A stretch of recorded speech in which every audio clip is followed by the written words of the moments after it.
OBA, legit or scam?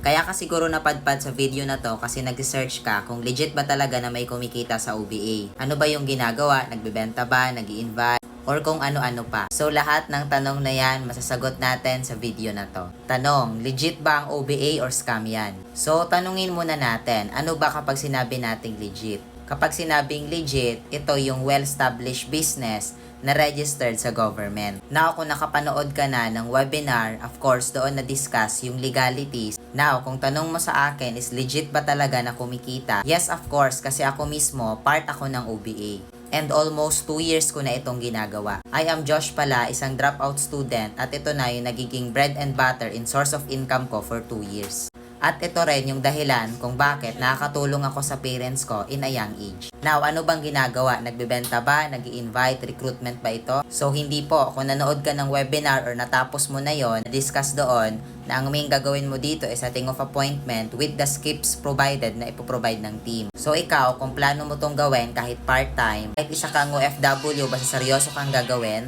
on your free time, pwede kitang tulungan. Mag-follow ka lang sa akin at comment mo dyan yung location kung nasaan ka ngayon.